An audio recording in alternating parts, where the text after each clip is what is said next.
Fixed bayonets, comrades. This is the Chief Guard of the Republic Veteran Radio Shoutout Show with your host, Chief Warrant Officer 5, Michael Francis Tuman. Every Saturday, noon to 1 on WRMN 1410 AM, the Fox River Valley Media Network out of Elgin. Streaming on WRMN1410.com. Follow us on Facebook Live. The studio number for call-ins is 847-931-1410, or hit me up in the Facebook comments. So, last week I was discussing space travel and how it was likely that this was only going to be done by a private organization rather than expect any government to actually go forward into space. This week, after having a couple American Legion meetings, I wanted to discuss something called the National Defense Service Medal. This is when I joined the Legion in the late mid 90s. I joined the American Legion. Even though I'd already been in over a dozen years in the military, I wasn't able to join the Legion on account of I didn't have active duty time during a time when the National Defense Service Medal was authorized. This medal came out in the 50s under President Eisenhower, and he backdated it to 1953, although I think he signed it in 1954. It got backdated to 53. And that is the bare minimum that you used to need to be part of the American Legion, was a National Defense Service Medal. So, like, the medal was open for backdated for times of service during World War II, the Korean War, Vietnam, and then the first Gulf War. It opened up again. It closed in 1995, and then it opened up again in 2001 after 9/11. But very recently, 2022, that award was closed again. So before 2019, that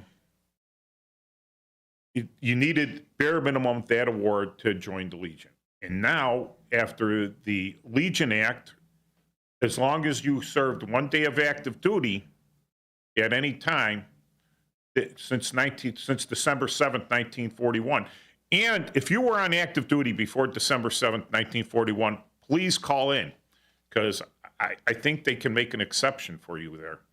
So you're entitled to join the Legion by an act of Congress that was signed into law by President Trump. So now, a lot of people don't know that 2019 law came to pass. And when we're looking at the American Legion and other veteran organizations, we have a constant decrease in membership. And it's not that we have a decrease in veterans, but we had a lot of veterans that had served, especially during the Gulf War. Since 2001, a lot of Guard guys, a lot of reserve guys that wouldn't normally not have been on active duty, it got activated and got the National Defense Medal. So even before the law passed in 2019, these guys were able to join. Then after 2019, guys that didn't get activated, that just did their time strictly in the reserves or the National Guard, they're able to join also, because they had at least 1 day of basic training. That's the minimum requirement now is 1 day of active duty, currently serving, or have been discharged under honorable conditions. So why is the membership decreasing when we have a membership pool out there? A lot of people say, well, it's an old man's organization. And that's true, because people have their lives going. They have things doing with young families with their kids. Nowadays, they might be working 2 or 3 jobs, and they just can't find the time for a purely voluntary organization. And yeah, that's so right now, 1990 was Desert Storm when we called up a lot of people. A lot of people got called up for Desert Storm, which would have made them entitled to join the American Legion or the Veterans of Foreign Wars, and they got shipped overseas. Well, why aren't they joining? Because they should be The youngest ones would be 52 years old now, approaching retirement age or having their life set so that they have more free time. I mean, your kids are usually grown by then. You got a career, you're set in it, you're getting better time off. And I was at a couple of our Legion meetings, and I'm not putting down the Legion in any way because the Legion is just an organization, but it is made up of people.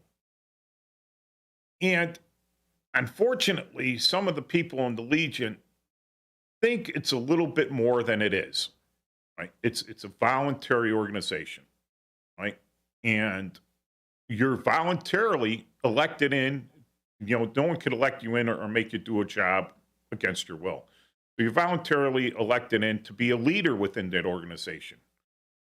And some people take that a little bit too much to heart, and it goes a little bit too much in head. And we've seen that in the military. We've all seen it in the military, where some of our bosses, you know, think they're actually bigger than they are, and they don't have to behave that way, and they don't have to treat people poorly or with disrespect or that they're lower than them, but they tend to, you know. And I've seen that with a lot of these older guys have gotten into that. I've been the commander for so long, and I'm going to tell you what to do. I'm like, okay, well, you can tell me what to do, right? But it's a voluntary organization, right? And I can voluntarily leave, and there's nothing to make you stay here.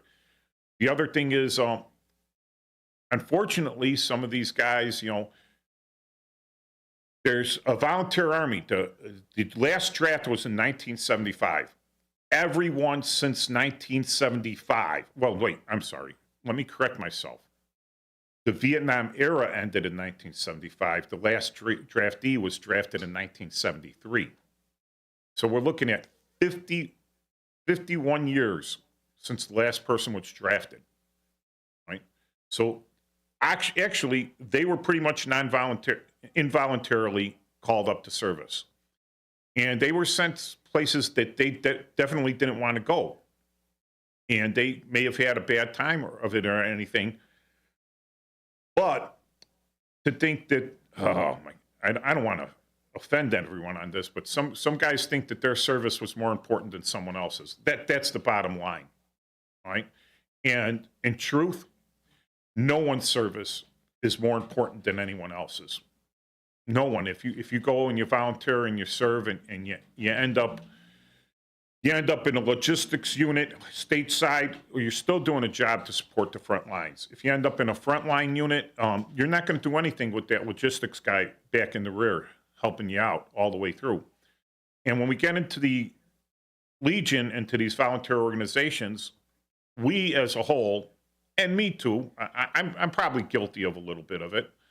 You know, having served 3 tours in Afghanistan and everything, I get a little full of myself, but I got to correct that. You know, I got to keep that in check. So if any of you veterans are out there are getting angry with me about what I'm talking, or any Legion members or VFW members or Disabled American Veteran members or Polish Legion of American Veteran members or Italian veteran members or any of these veteran organizations, if you disagree with me, please call in and we could discuss it. The other thing, the key thing here, and I don't want to be a political show, all right? We all know the election's coming up.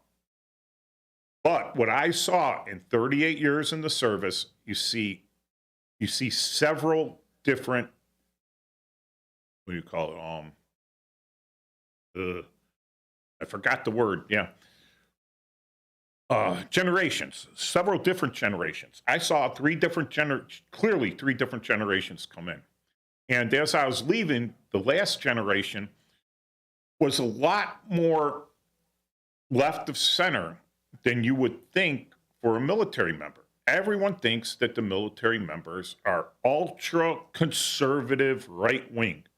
That is not true. We cross the spectrum of the political field, right? The spectrum. We all remember that one guy that graduated from West Point and had a Che Guevara shirt on, you know, and he was preaching communism. He had graduated from West Point, did his whole 4 years.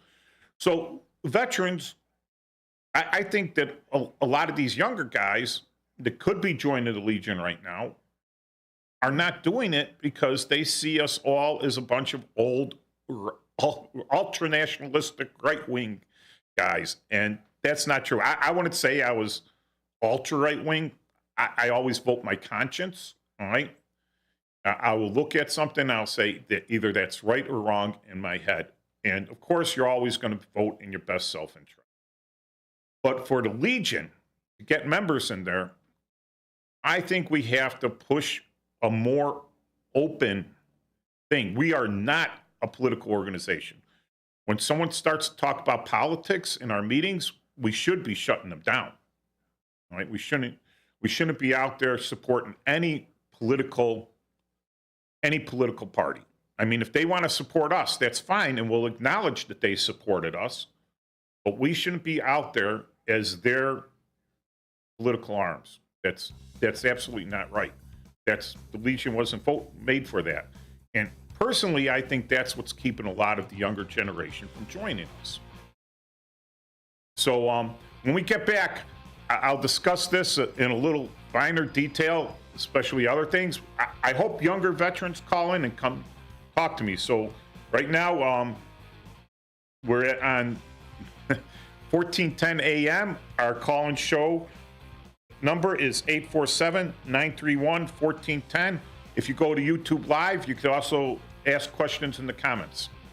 Thank you. This is the Chief Guard of the Republic. It's Mike Tooman, and we're back in a moment. It's 12:18 on a Saturday, right here on WRMN. Stay with us.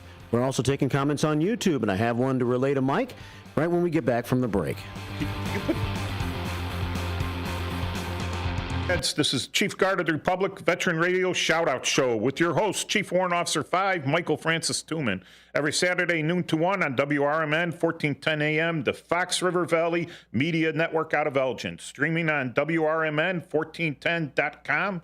You can follow us on Facebook Live. The studio call-in number is 847-931-1410, or hit me up in the Facebook comments. I guess we already got a comment here from Daisy V. He's asking if the draft registration is still open. And yes, you have to. Every U.S. male citizen 18 years of age must be registered for the draft. I'm still registered for draft. That's one thing I did when I was 18. And he asked if females have to be registered for the draft. No, they do not. I mean, they tried to pass that law through Congress. I think a congressman introduced it. It didn't even get out of committee. It didn't go anywhere. Now, that is not to say that female soldiers are not necessary and needed in the military services. I have worked with many, many female soldiers. One of them was my ex-wife, and she was a fantastic soldier. Absolutely. You know, you would want a bunch of her in your military because, you know, she was just very diligent about the job that she did. She really cared. So I worked with other female soldiers that were really great at their jobs. They did a great job. But just like the males, there were bad female soldiers too that you wouldn't want in anyone's military. And they seemed to go real high up because they had no qualms about what they did. I'm sure a lot of male soldiers did that also, but no, female soldiers do not need to register for the draft. Females 18 do not need to register for the draft. And there's some theories on that. One of them is that the reason you don't want to draft your females into your military is that sometime when the war ends, you're going to have to repopulate your population. And you want females capable of having children that haven't been greatly wounded. Not only females capable of having children, but keep females capable of nurturing these children and being good mothers and everything. To raise children to replace the population that was lost, to replace your good people that were lost. So a society that has to draft its women to fight its wars is a dying society and probably going to lose the war. Now, the Russians, in limited quantities, I'm sorry, I got to correct myself again. I keep falling into this trap. The Soviets, All right, there's a difference between a Russian and a Soviet. All right, the Soviets during World War II, yes, they had female pilots, female bomber pilots. They had female snipers. They had many females in their service doing very frontline jobs. All right, there was limited numbers, and it wasn't a large percent of their population, but they did work very effectively. For the most part, 99%, I would say the females in our service are very effective. But if you have to rely on that other 50% of your population to fight your war for you, there's a problem, and you need to rethink the way you're fighting the war. So I hope that answers Daisy V's question. No, you don't. A female, 18 years old. Someone might say it's unfair. Hey, it's unfair. Females are equal to males in every way, except that males can. Oh wait, I'm going to get in trouble. Males cannot have children. That if you got an XY chromosome, you're not going to have kids. You don't have the parts for it. All right. I'm sure in the future they may work on transplanting the organs required for that, and I hope they do, because that means they'll be transplanting a lot of other organs, like better heart transplants, better lungs, better kidneys, maybe even in the future a brain transplant. But I hope, people are going to get upset with me, but that's the truth. All right. So even if you got a chicken farm, how many roosters do you need? How many chickens do you need to lay eggs? That's flat out. You only need one rooster. Yeah. You can have 100 chickens, but that's just the way the world works. I raise bees, so I got 2 beehives back in the city. All right, and the funny thing is, in nature, especially in the insect nature, the males are, except for fertilizing the female, the males are useless fertilizing the queen. They don't fertilize anything else but the queen. The other female bees are capable of laying eggs, but they don't, because they don't get fertilized, like the queen did. All right, so the female bees do all the work. They tolerate the males. They just tolerate them until right around late October, when they kick them all out of the hive and let them starve to death.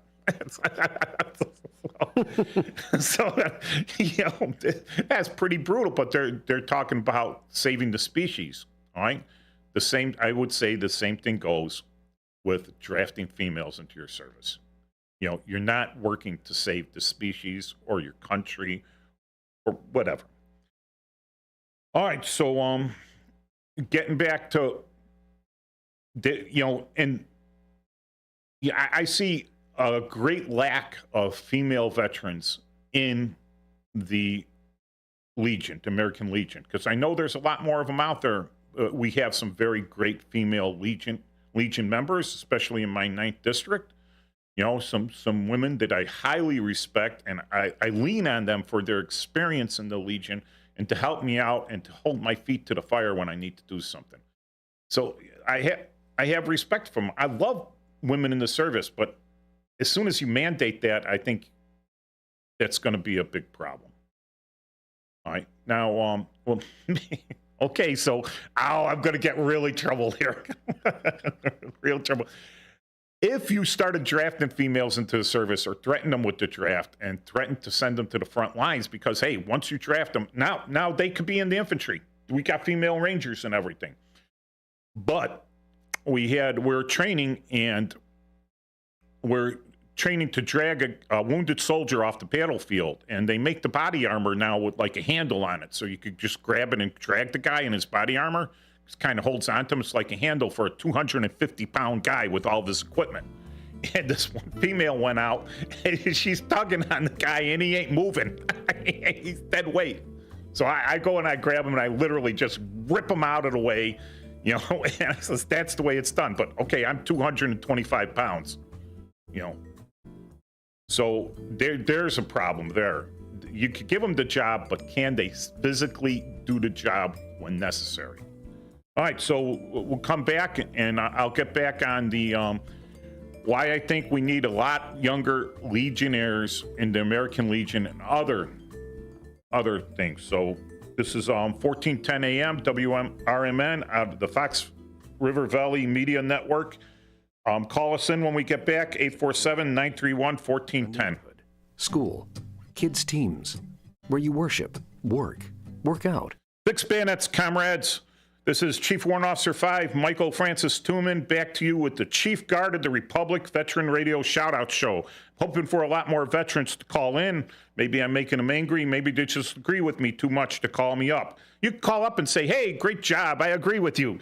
That'd be fine with me. So we're on the Fox River Valley Media Network out of Elgin, WRMN 1410.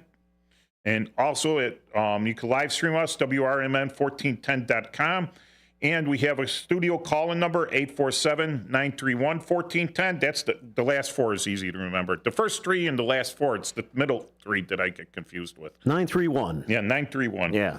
Or you can hit up in the Facebook comments. And then I heard on the sports show as I was driving in here that you guys are also on LinkedIn.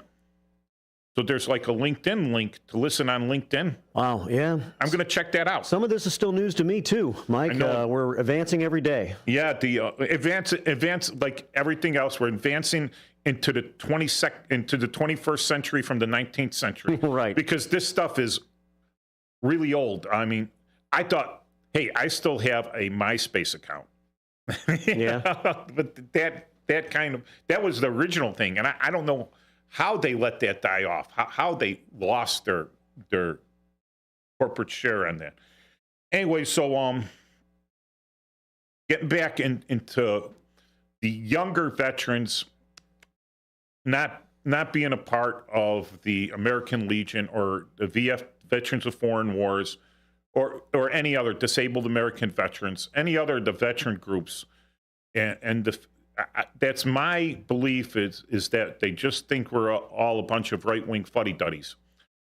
And I challenge them to come in, to join a group, and to take over.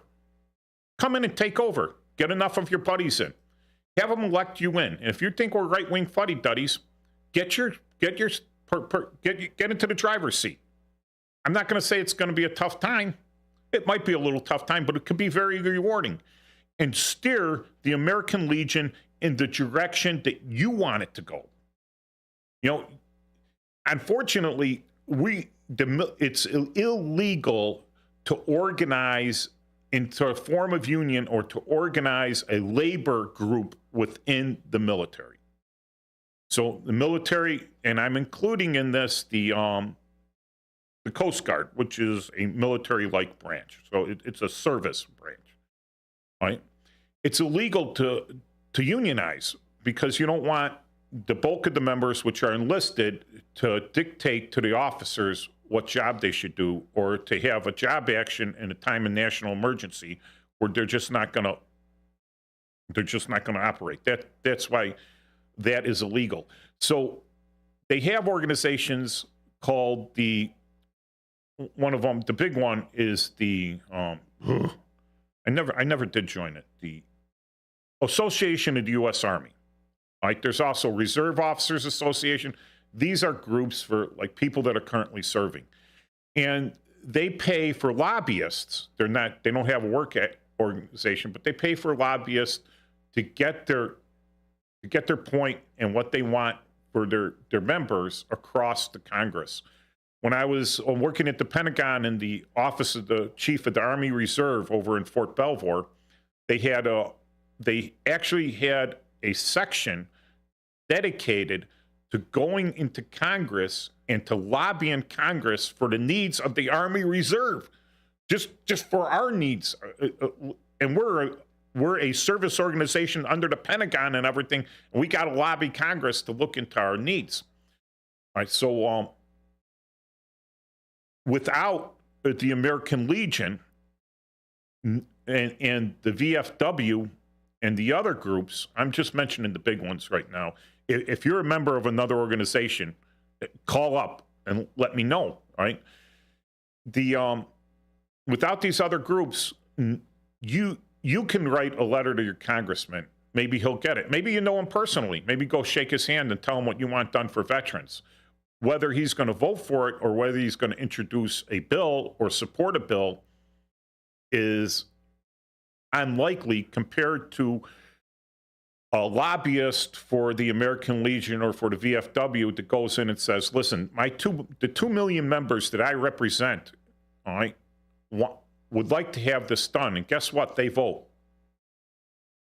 So if we go down to 1 million members, our influence drops by 50%. If the organization goes away, our influence drops by 100%. In order to keep the organizations going, we need young blood. I'm not going to beg. I'm just stating the fact. We need young blood, and it should be every guy out there in the Legion's business, including mine, to go out and get this young blood in and to convince them that it's a worthy thing, and to have meetings that are worthy of their time. I mean, some guy takes time off from his family to come to a meeting, and he sits there and he's ignored and he's told to be quiet because we're the old guys and we know how this is done. He's never showing up again. He's never paying his dues again. That's it. All right. So we have a question on YouTube. Great. For you, Mike.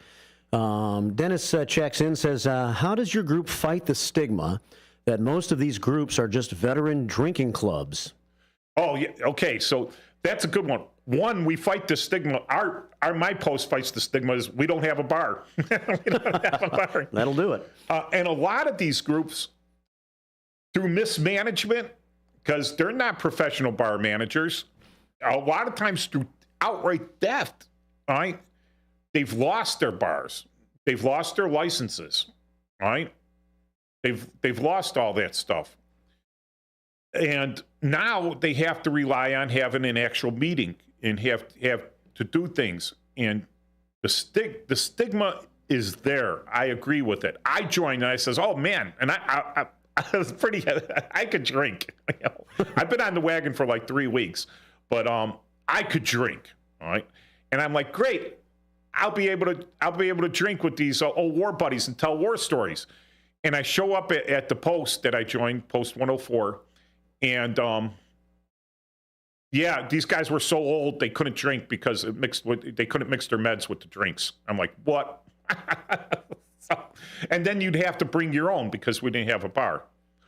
So yeah, there's a stigma to that, but we have to really fight that stigma. What we really should be saying is we are here to help veterans and we're here to help the community.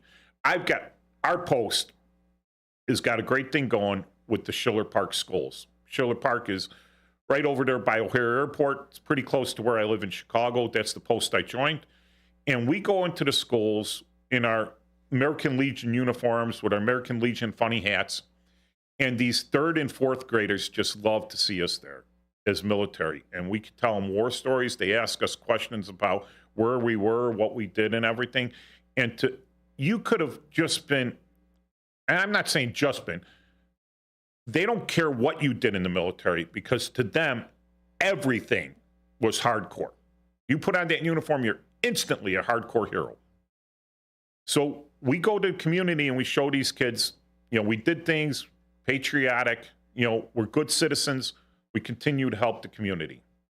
All right. So on the lower level, we show up at the schools. The teachers know us. We're not a bunch of drinkers there.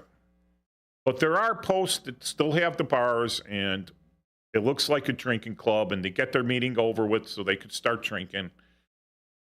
Yeah, that's going to happen. And I'm not saying it's a bad thing. Okay, so one of my buddies, he tells me, he's an older guy. He's in his 80s, right? And he says, one of the things that that reduced a lot of these fraternal organizations was television. When televisions became cheap and everyone got a television in their house and they start broadcasting and you got cable TV, 297 channels of nothing to watch, right? And they could stay at home now and they can make their own cocktails whatever way they wanted. And they didn't have to go to the bar to see the game because they could pay, less than it would cost them in drinks to live stream it on their own television. And they could sit there at home. So they didn't, when I was a young kid, we had a 13-inch black and white TV. And when my dad finally graduated from college in 1972 on the GI Bill, you know, my grandmother brought him a 19-inch color TV, and we thought that was fantastic. And I bet you people wouldn't even be able to see a 19-inch color TV. Now, that's a small computer screen. You know, people got that in their cars. They got 4 of them in their cars, you know, flat screen and everything. So if you wanted to see something on a larger screen TV, see the fight, you know, and everything, you would go to one of these organizations because it was cheaper to drink at the Legion or at the VFW than it was to drink at a regular bar. You know, but now, not so much, right? So if people think that it's only a drinking organization, here's your clue. Get into a post that doesn't have a bar. That'll do it. And I tell you, a lot of these old guys, they just don't drink because it mixes with their meds. You know, but if you want to get one where it's a big drinking fest, well, keep visiting them till you find the one with the proper amount of drinkers that you like. Or visit them until you find the one with the proper amount of non-drinkers that you like.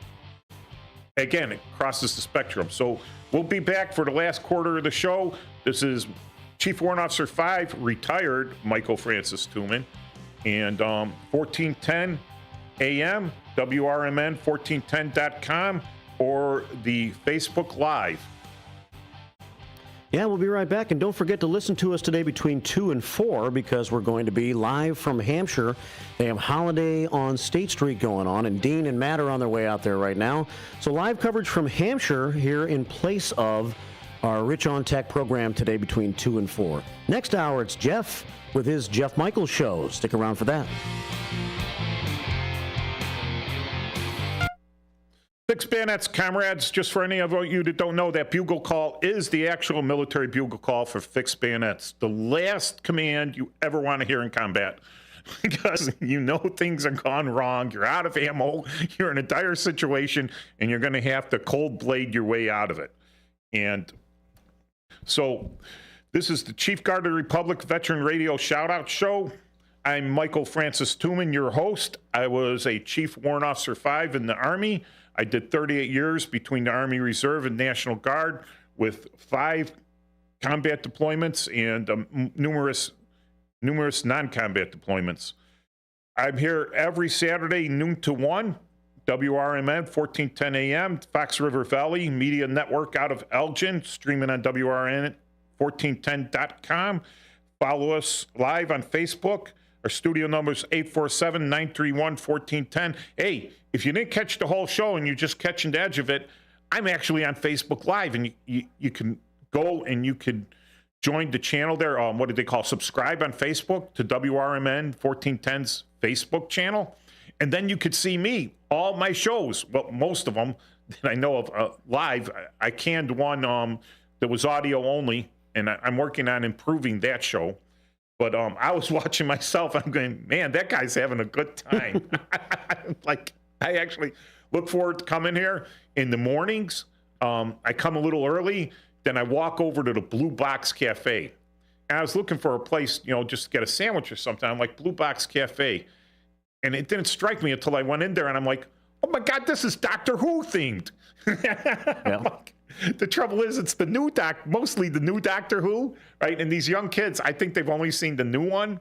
And I grew up with WDTW Channel 11, you know, and they're showing the old Doctor Who, Tom Baker, and the other guys whose names escape me, because once you've seen Tom Baker, you forget about all the other guys. Yeah, so I go there every time I come here, unless it's closed. I'll get myself a nice sandwich and a cup of coffee. Great young kids, a great clean place, nice place, you know. And if you want to actually meet me before the show, you know, I'll be there at around between 11 and 11:30. Right. So, and do we have any more questions or call-ins on the board? We just had Daisy V again saying, good mention, Dennis. The organizations are social and for the overall benefit of veterans and their families. No commanders or officers giving out orders to anyone. They just use military similar ranking system. Yeah, no, you know, I wouldn't say no commanders. I've seen people talk to people like they're ordering them to do something. I don't respond well to that in a voluntary organization. And when I see them doing it to me, mind you, I'm 6 foot tall. I'm 225 pounds. I was a paratrooper. You know, I could do back in the day, I could do 90 push-ups, no problems. And to have someone 5 inches shorter than me, maybe 4 or 5 years younger than me, shout at me, I'm just wondering what they're doing to other people. You know? Yeah. You know, because I'm a scary person. I really am. I mean, I did 27 years on the streets of Chicago, and right, you know, I barely keep it in check a lot of times. I have to walk away from a lot of situations because I realize my violence button is being pushed, and I don't want that pushed. We have a phone call. Yes, please. 847-931-1410. It looks like we might have Matt on the line. Let's see. Good afternoon. Welcome to the show. Hey, Matt. Hey, Chief. Hey, Chief. I don't know. It's Matt Jukic. Hey, Matt. Oh, my God. Jukic. He was with me on my second tour in Afghanistan. He's an MPI investigator. Really great guy. The biggest Serbian you ever saw in your life. What's going on? You sound exactly the same. I just watched you on YouTube. You almost look the same, too. Yeah, I'm growing in the, what they call it a Burnside. It was made famous in the Civil War. That's how old I feel. I hear you, brother. I feel that old, too, sometimes. So you made warrant, right? Yeah, I actually I'm on the list to get promoted to CW3 here. Oh, great! Probably in the next couple of weeks. Feel great, brother. You get to put the egg salad on your hat. Got to buy a new hat. I had to buy all new shit. Oh, I had to buy all new. Sorry. Yeah. Yes, I had to buy all new patches and stuff. Yeah.